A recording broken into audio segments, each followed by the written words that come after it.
இந்த மாதிரி ஏரியெல்லாம் வந்து இப்போ பெஞ்சால் புயலில் வந்து இந்த ஏரியெல்லாம் நிரம்பிருச்சு.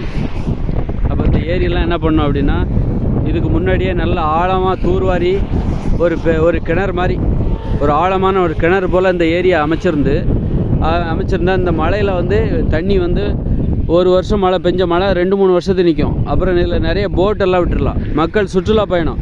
அப்புறம் இதோட கரைகளை பார்த்திங்கன்னு வச்சுங்களேன், நடைபாதை கரைகளாக மாற்றிடலாம். நடைபாதை கரைகளாக மாற்றி மக்கள் நடந்து போகிற மாதிரி இந்த பகுதி மக்கள் வந்து இது ஒரு சுற்றுலாத்தலம் மாதிரி, இந்த பகுதிகளிலே ஒரு சுற்றுலாத்தலம். இப்படியே வந்து மக்கள் வசிப்பிடங்கள்லே நிறைய சுற்றுலாத்தலங்களை உருவாக்கலாம். எங்கேயோ ஊட்டிக்கு கொடைக்கானலுக்கு எதுக்கு போகணும், மக்களுடைய வசிப்பிடங்களே சுற்றுலாத்தலமாக மாற்றுங்க. இதில் வந்து நல்லா ஆழப்படுத்தி ஒரு 20 அடி ஆழப்படுத்தி இந்த ஏரியை பறந்து விரிஞ்ச இந்த ஏரியை 20 அடி ஆழப்படுத்தி தண்ணீர் இந்த மாதிரி மழை பெய்யும்போது தண்ணி நிரம்பிடுச்சுன்னா பக்கத்தில் உள்ள நீர் மட்டமும் உயரும், பக்கத்தில் இருக்கிறவங்களுக்கும் தண்ணி கிடைக்கும். இதுலேயும் ஒரு 2-3 வருஷத்துக்கு தண்ணி நிற்கும். இதில் வந்து நல்ல சுற்றுச்சுவர் இந்த ஏரியை சுற்றி நடைபாதை இருவழிப்பாதை உருவாக்கினா மக்கள் வாக்கிங் போவாங்க. அப்புறம் பார்த்திங்கன்னா இங்கே நிறைய போட்டு விடலாம். சாயந்தரம் ஆனால் மக்கள் இப்படி வருவாங்க, ரிலாக்ஸாக இருக்கும். இந்த டிவிலே அடிமையாக கிடக்கிறாங்க, வீட்டுக்குள்ளே அடிமையாக கிடக்கிறாங்க இந்த மக்கள்.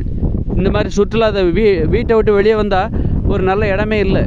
அப்போ இந்த மக்கள் என்ன பண்ணுவாங்க, வீட்டுக்குள்ளே தான் முடங்கி கிடப்பாங்க. ஆனால் வீட்டுக்கு பக்கத்தில் இந்த மாதிரி வாய்ப்பு இருக்குது, மக்களுடைய வசிப்பிடங்களை அழகாக மாற்றலாம். நாம் எதுக்கு ஊட்டி கொடைக்கானலுக்கு போகணும்?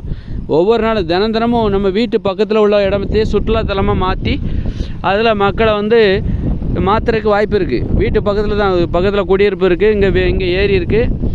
ஏரியை சுற்றி நல்ல இருவழி பாதைகள். அப்புறம் இது வந்து தண்ணீர் வந்து நல்லா ஆழப்படுத்தி 20 அடி ஆழப்படுத்தி வச்சுருந்தா ஒரு 2-3 வருஷத்துக்கு தேவையான தண்ணி வந்து நிரம்பிடும். எப்போவாது தான் ஒரு புயல் வரும். இப்போ அடுத்த வருஷத்துக்கு வருமானு சொல்ல முடியாது. இன்னும் அடுத்து எப்போ புயல், இந்த ஏரி நிரம்பி 2-3 வருஷம் கழிச்சு இப்போ தான் நான் பார்க்குறேன். அப்படின்னா இப்போ நம்ம 20 அடி ஆழப்படுத்தணும்னு வச்சுக்கோங்க, இந்த ஏரியை 2-3 வருஷத்துக்கு தேவையான நம்ம தண்ணியை தேக்கி வைக்க முடியும். அதனால் விவசாயமும் நல்லா நடக்கும், தண்ணி பற்றாக்குறை இருக்காது, மக்களும் மகிழ்ச்சியாக வாழ்வாங்க. இது ஒரு சுற்றுலாத்தலமாக மாற்றலாம். எப்படி எங்கெல்லாம் ஏரி இருக்கோ அதை ஒரு சுற்றுலாத்தலமாக மாற்றினா மக்கள் நல்லா இருப்பாங்க. போட்டெல்லாம் விட்டு அதில் ஒரு வருமானம் வரலாம், மக்கள் மகிழ்ச்சியாக இருப்பாங்க.